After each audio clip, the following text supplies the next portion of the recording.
everyone, and welcome to the Private Practice Show.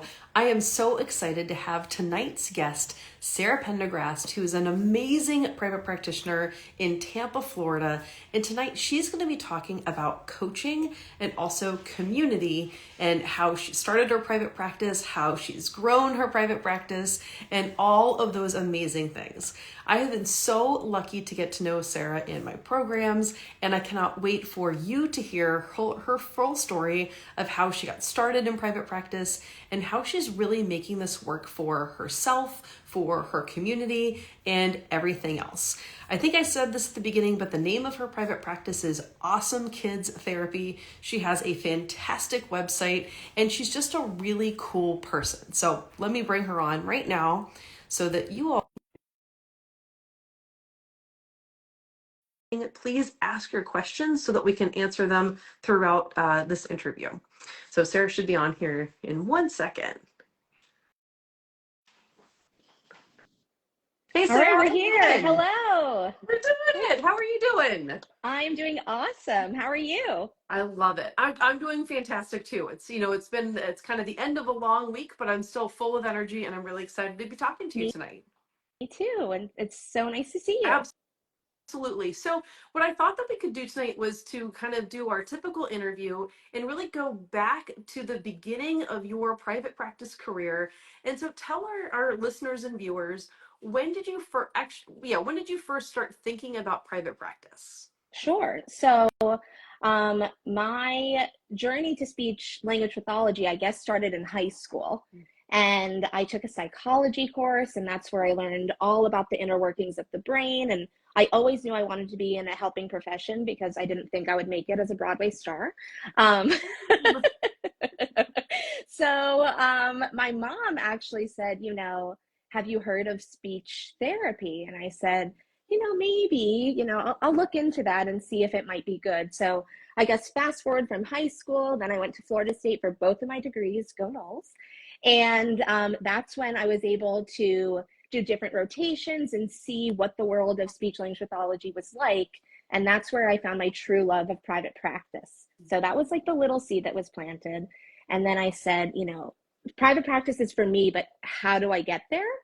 And it was during the COVID pandemic that a friend of mine actually sent me your social media. And I said, that's nice. I don't know how to be a business owner, but, thank you for sending this to me. We're in a global pandemic. Things are on pause. I'll look at it later. And then I guess fast forward a little bit more, and I had finished my CF at a private practice, then launched into another private practice, still not on my own yet, just getting to know the community as well as the Tampa Bay area. I'm from the Fort Lauderdale area, but my husband and I call Tampa home now. And from there, I was thinking, I love connecting with these families and seeing how the strategies can really be implemented into daily routines. But there's a lot of overhead here. And this is working, but is it going to work forever? Oh yeah, there's that independent clinician course. Maybe I'll take a look at that. And then I guess another fast forward, I got married last year in April. We went to Europe last summer for our honeymoon. And then a month later, I completed all the modules and I launched August of 2023. And then we had a little hurricane here in Florida. And I got my first client in September. That was a wonderful 30th birthday present. And here we are, April. And I'm rocking and rolling and I'm really loving it. I love being in private practice because it's always where I wanted to be. I just didn't know how to get there. So I'm so thankful for you and the community that you've helped to build and that I hope I'm continuing to build upon. And Awesome Kids Therapy is here. I love that so much, right? And actually, both of my parents also went to Florida State. So I grew up a Noles fan. But I'm just so proud of you for you learned about, speech therapy, and then you learned about private practice, but still you were kind of like, I don't really know, if I could do that. So then, by working at other people's private practices, what kind of things did you learn? And not to, throw anybody onto the Sure. bus or anything like that, right? But what were some things that you learned about being in other people's practices that then you thought, you know what, I want to do things a little bit differently? Right. I consider myself pretty organized. I guess I fluctuate between the type A, type B SLP. So definitely having systems of organization is a key pillar of, I think, being in a small business. Also having I just keep going back to community and connection, but having, the right people, or the people that you really jive with, supporting you, and then supporting them. And then also just appreciating and really finding the value in the work-life balance. Yes, totally. And I'm so happy that you touched on work-life balance because that's something, I think when we all get into this profession, we're so eager, right? And we're so Right. excited and we come out of grad school and we can't wait to save the world, right? Right. But I'm then ready. I'm ready, right? And then kind of what happens is over those first couple of years, people throw their entire selves into the profession and in many cases lose sight of themselves, right? We don't put it, we put everybody else first, and that truthfully is what can lead to burnout and why a lot of people are struggling with burnout, right? Hmm. So I love that you mentioned, work-life balance and whatnot, because it really is important, and private practice gives us a unique ability to create structure and to create those boundaries that will help you have better Right. balance. I love saying I'm my own boss. Yes. True. Um, yes, girl boss power.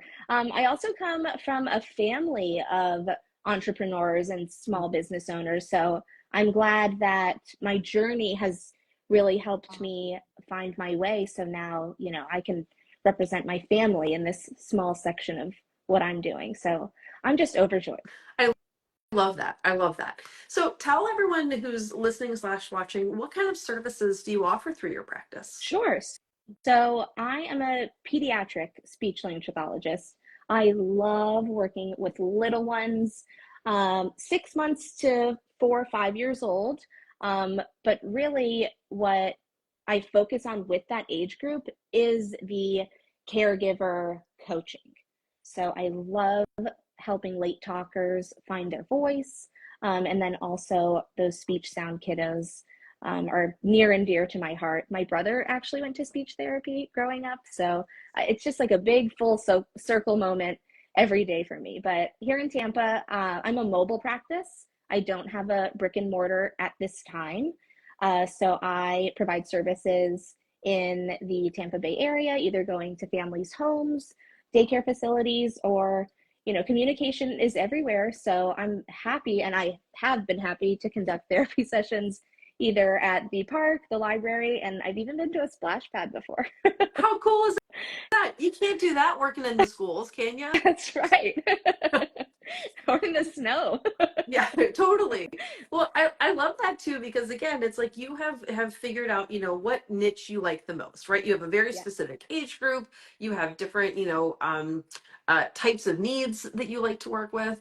And then Mhm. I also love that you mentioned caregiver coaching because I think that that's something especially that, when people work for more traditional employers, like schools and hospitals and university clinics and even maybe even someone else's private practice, they don't get that interaction time with families. Right. And as a parent, and even though y'all, I'm a speech pathologist, I'm an adult person, right? I'm like aphasia, TBI, like the opposite end of the spectrum.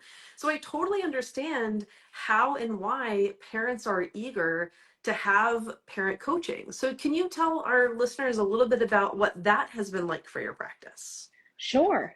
I mean, I love being around kids all day, every day, except for Fridays, because again, work-life balance. Um, but having the opportunity to connect with another adult in that professional setting, because again, at this time, I don't have coworkers, so finding connection, whether it's in the community or again with the client and their family, that's so valuable. So um, I really love the times where I get feedback of, oh my gosh, we tried this strategy that you recommended earlier, and he's already doing X, Y, and Z. So it really lays the foundation of, okay, someone told us we needed speech therapy. Then we had a speech therapy evaluation. Then the speech therapist said, okay, we're going to do sessions, but what exactly is that? So walking them through it and showing them how they can be their child's own speech therapist. I mean, I tell everyone that they're a superhero because that they've decided to show up for their child and really educate themselves. So it's really a symbiotic relationship of what we're doing. Yeah, and it helps so much with carryover too, right? Because like Mm-hmm. there's only so much that we can do in like the clinical, whether it's an hour, half hour, 45 minutes, whatever it is, and we're relying on families to be able to, to be with that child or be with that client the whole rest of the Mm-hmm. week. But if they don't have the direction, if they don't have like the knowledge of like, well, what am I even supposed to do?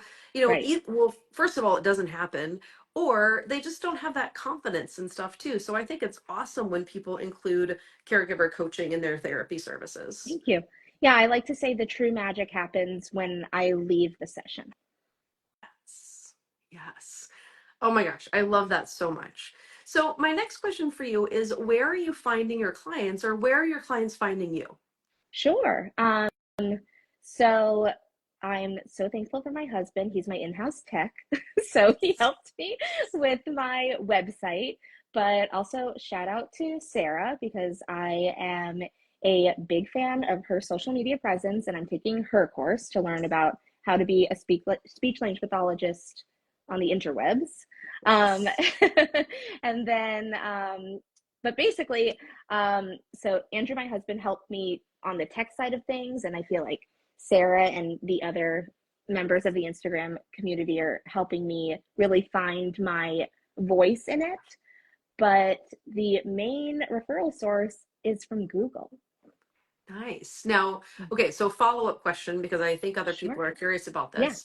When you say Google, because this can go multiple ways, or and maybe you're talking about all of these things. Are we talking about like the website and being so search engine optimized, like Google reviews? Are you doing any Google ads? I'm not doing any Google ads at this time, but I have my business on Google. So people are finding me via the reviews, but also my SEO, my search engine optimization. And then also a little bit of word of mouth, again, drawing back to that community that I'm happy to be a part of and trying to continue to build. But it's mostly from That's Google. awesome. And Mhm. and listeners, like here's why this is so good when you're getting referrals from Google or inquiries from Google. It's because people are actively looking for services, right? One of the things about social media, and I love social media, right? But social media, when you're on Instagram, you're on Facebook, you're not necessarily like looking for services, right? You're more passively entertaining yourself. And yes, every now and then you're going to look up and try to find some accounts, but it's much more of a passive experience. However, Sure. when someone goes to Google, they have intent, right? They're like, my kid needs a speech therapist and I need to find someone. So Hmm. if people are looking for you or looking, for services and you're not there and they can't find you, they can't hire you, Right. right? Yeah, so super important. So every now and then people will say to me like, "Well, do I need a website? Like I'm already getting some word of mouth and I have an Instagram, right?" And I am a firm believer that, if you are getting word of mouth, marketing, that's awesome, Hmm. but people are still going to look you up. And where they're Right. probably going to look you up first, honestly, is on Google. And then they're going to check your Instagram and see if you're like a real person and everything Right. else. But it is really important to have that website. So I'm really glad to hear that that's working out well for you. Yeah, thank you so much. I also did a little bit of daycare screeners at the beginning. So some of my clients are from those screeners, and then it's been nice to be able to connect and network with the staff at the daycare facilities. Um, I'm reading some of these comments. Hi, everybody. Thanks for being here. Yeah, so but it's mostly Yeah. Google. Oh, that's awesome. I love that. And yeah, daycare screeners are like a great thing to do too, because that's tapping into a different type of marketing, which is more of that relationship Mhm. based marketing, right? Because daycares interact with a lot of kids, right? And not just the kids that are at the center like then, but also like little brothers and sisters who are like coming up next, and right. Sure. So when you can build relationships with people who know your ideal clients, and for you, a big part of your client source are things like late talkers, right? Well, who knows late talkers? Daycare centers, You got right? it.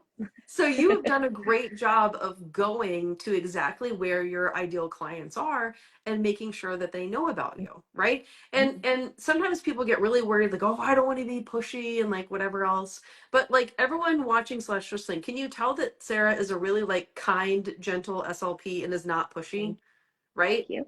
So like when people get worried about that. So actually, let me ask that question is how did you get in with some of these daycares, or how did you like establish that Sure. relationship?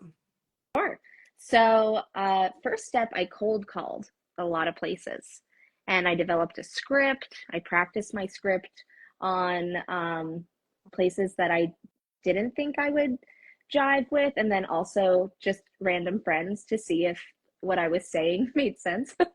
So I developed a script and cold called, and some people said, come in tomorrow. That sounds amazing. And then other people said, not at this time, and I've saved their numbers. Um, and then I'm also thinking of just maybe showing up to some places because I really think there's value in that FaceTime.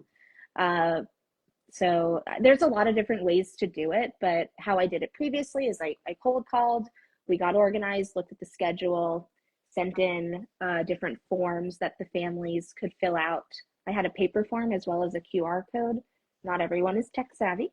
And then that's how we got rocking and rolling from there. Well, I absolutely love that. And one of the things that I appreciate about what you're saying too is that, sometimes you also have to like call places multiple times. Like, just Mm-hmm. because you call someplace once and they say no or not right now, like just like, we have our calendars, right? Well, so do daycares, Right. right? And there's certain kind of like seasons, right? Like a really good time for screenings is the fall, right? Yeah. When people are just getting back in the school. But the other really good time is actually the spring, when now like mostly a whole year has gone by and they've been waiting to see, right? They've been watching a couple of the Yeah. kids and like they haven't necessarily gotten a lot better. And so now in anticipation of summer and summer Yeah. services, now is another really good time to be offering screenings. Mm-hmm. I actually just one of my newer clients, I did the screener back in the fall time and followed up with the family, and it just wasn't a good time at the moment, and here we are, and now they're on my caseload. Well, see, Planting there you go. the seeds. Planting the seeds. Yes, that's one of the things Claudia, who's one of the mentors in the START program, always talks about planting Uh-huh. seeds because it's true. Like marketing is not like a one-to-one correlation, right? Right. Like even think about your story, right? How long did you know about me before you signed up for the START program? 3 Right? years. 3 years, right? So same thing. And probably some people who are watching or listening are like, oh yeah, I've known about Jenna for a while and I've been wanting to sign up, but it hasn't been the right time, whatever else. And then one day, Do it. maybe it's a good day, maybe it's a bad day. Right. People then decide, okay, no, I'm gonna sign up. But the same thing is true with marketing, right? So good for you for being persistent. Thank you. So my next question is, what do going kind of forward, what do you want your practice to look like in the future? In the future, I would love to have a team of other speech therapists, as well as occupational therapists and physical therapists. Because at a previous placement, I was able to be a part of that multidisciplinary team and do consultations to talk about the shared client and see how we could best serve them in our different realms. Um, so that's definitely something I'm interested in, but I think I need to have more of a caseload first, and I'm okay with growing slowly. I'm here for the ride, and then eventually, long time away, I would love to oversee everyone. Definitely. Right. That getting out of the day to day Hmm. it can become really something that people want, right? Especially after you've been at this for a while. You may, keep a small caseload of your Sure. most favorite clients, but a lot of people do want to be able to do that, right? And the truth is that there's only so many clients that you can serve as a one person operation, right? As a solo practice, because of, the laws of time, there's only so Yeah. many hours in the day, right? So if once you're full, once you have a wait list, really the only way to help more people is to start to hire, either to work more, which most people don't want to do, or most people already have, right? Because they feel bad. They've already like gone above what they wanted to do. But Right. now it becomes time to hire, and that's great, right? It's a great way to help more, in your case, kids, but to Hmm. also help clinicians like have really good jobs. Right. And then also, finding other people that could take on clients that aren't necessarily your specialty or your love. So growing that way, with the main mission of, serving the community. Yeah. I love everything about what you're doing, right? Thank I you. love that you got started. I love that you've been steadily growing. I love that you have honed in on your unique niche, right? That you're now becoming known for that, making connections with the daycares, utilizing Google. I mean, you're doing all of the right things, Sarah, and I'm really just so proud of you. Thank you. Well, you laid an incredible blueprint. So I have to thank you. You're in my corner. Thank you. I used to say that all the time, tell people I was their number one cheerleader. And then I realized like maybe they have a spouse or a parent who's actually their number one cheerleader. Maybe But you're like number 6. I'm really happy to be the number six cheerleader.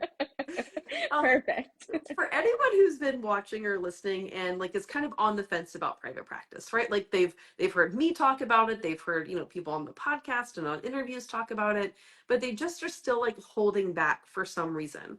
What would you tell those people? Do it. Jump. You know how to be a speech therapist or occupational therapist or whatever therapist you are. And maybe you have some understanding of business, but this just brings both of them together. And thank you, Jena, changing lives. Absolutely, I would agree. So I think just jump head first because there is a support system. And also for me, because I'm a solo practitioner at this point, I love being able to ask questions in the Facebook group. I think that is invaluable because that's there forever. And I've taken it upon myself to reach out to different individuals from the group. So I have therapist friends, in California, DC, Texas, 2 streets away. So I think that if you're thinking about it, think about doing it because you could be your own boss and be so happy and continue to grow. And I mean, we got into this profession because we love it. And oh, my friend Lauren says I'm cheerleader number 7. Excellent. So I think that it's possible, and you just have to have the mindset to be ready to learn and grow and just be excited about the journey because it's possible. Yeah, totally. And thank you for saying that because I think that's actually the number one thing that holds people back is that they don't think it's possible for them, right? Like they hear people, they see people, everything else, but there's something, and I think that's usually like imposter syndrome or that kind of thing that just kind of like holds people back. But just like when you went to graduate school and you didn't know anything about, speech therapy or occupational therapy, you learned, Right. right? And in that case it was 2 years or however long it took people to to get through school, Mm-hmm. and that's a long time, right? But you learned an entire profession in that time, so you don't need to do that again because you already have those clinical Right. skills. Now you just got to fill in that gap of the business skills so that you can run your private practice in a way that is profitable, Mm-hmm. right? I was going to say possible but also really profitable, because again you want this to be successful, and we know that there's so many kids and adults everywhere who are going without services and are stuck on wait lists. So Waitlist. it wait lists are, and I think wait lists are terrible, right? And so you have an opportunity to start a practice in your area and get those kids and adults off wait lists. And I think you should do that. Mm-hmm. And it'll happen sooner than you think. Yes. Yes, totally, totally. Well, where can people find out more about you? Sure. So my website is a great place to start. That's awesomekids.therapy.com.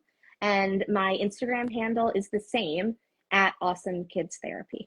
Awesome. Well, awesome. Well, Awesome. Sarah, thank you so much for being on the show. And just again, thank you for being such a wonderful example of someone who, trusted themselves and trusted me and decided to get this thing going and is now thriving in private practice. Wonderful. Well, it's a pleasure and so happy to speak with you. And if anyone has questions, please shoot me a DM. I would love to chat. And if you're in the Tampa Bay area, let's definitely meet up. I love it. Awesome. Well, thank you again for being on, Sarah. All right, perfect. Have a wonderful All evening. right. Bye, everyone. Bye.